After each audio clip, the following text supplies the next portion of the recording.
entrez donc dans ces racontades, comme une sorte d'escapade, dans cette prose qui se balade, qui va du sublime au cagade. La vie, quoi. Les 3 jours. Dans les années 70, au fin fond d'une caserne. Insuffisance pondérale! Toute la bande qui patiente dans la pièce à côté vient d'entendre la sentence terrible. Pour eux, ne pas faire son service militaire est catastrophique. Et cette décision leur a claqué aux oreilles comme un coup de fouet. Elle a caressé les miennes comme la plume d'une colombe. Il faut avouer que le médecin militaire m'avait un peu demandé mon avis, vu qu'à l'époque, une affluence de recrues envahissait les casernes car les sursis d'études venaient d'être supprimés.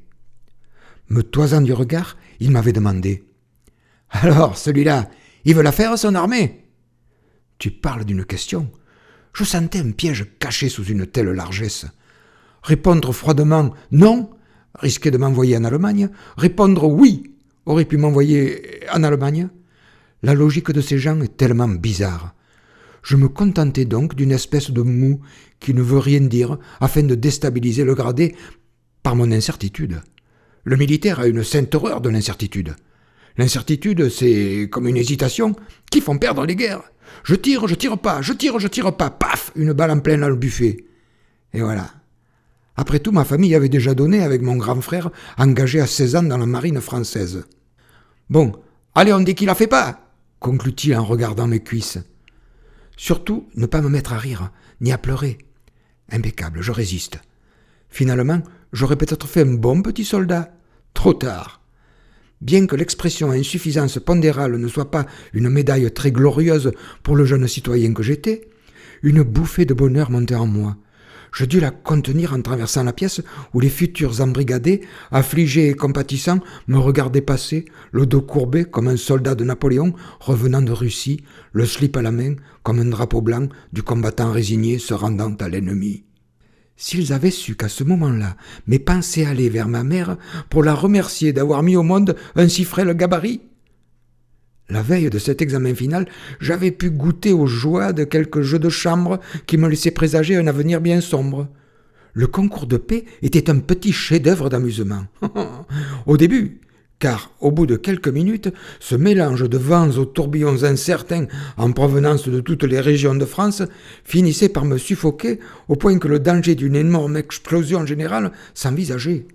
Mon insuffisance pondérale allait donc m'éviter 12 mois de concours de paix. Je marchais dans le long couloir pour rejoindre le bureau de l'ultime militaire afin de repartir à la maison, avec sous le bras mon ajournement officiel et sous ma casquette le souvenir d'un merveilleux échec. J'entrevois par la porte, assis à son bureau, un gros bonhomme à la moustache en guidon de cyclorameur. « Entre, c'est ici !» Il s'appuie contre son dossier et sort le mien. Voyons voir. Bon, intellectuellement, tu m'avais l'air d'être à la hauteur, toi. Ah, mais oui, évidemment, ce poids. Soudain, d'un coup de grimace, il se fait tomber du front une paire de lunettes rondes qui stoppent leur chute sur son nez abondant. Mais qu'est-ce que je vois là? Monsieur Judy Clairon? Ha ha! 4 ans de clic? Oh, mais c'est intéressant, ça. Je prends soudain conscience de la bourde en ayant précisé cette affaire dans leur questionnaire d'arrivée. Oh, oui, mais monsieur, j'ai bien tout oublié, vous savez, depuis le temps. Son téléphone se mit à sonner. Il répondit longuement, puis après avoir raccroché, il me demanda « Qu'est-ce qu'on disait déjà ?» Je répondis « Je sais plus. » Son coup de tampon résonne encore en moi comme un merveilleux souvenir. Je me suis présenté, j'ai posé ma valise, quand quelqu'un m'a crié « Toi là-bas, hep, viens par là !» Et tout nu comme un verre, on m'a dit « Mets ta chemise, tu ne fais pas le poids, tu ne seras pas soldat, bien trop léger pour devenir guerrier. »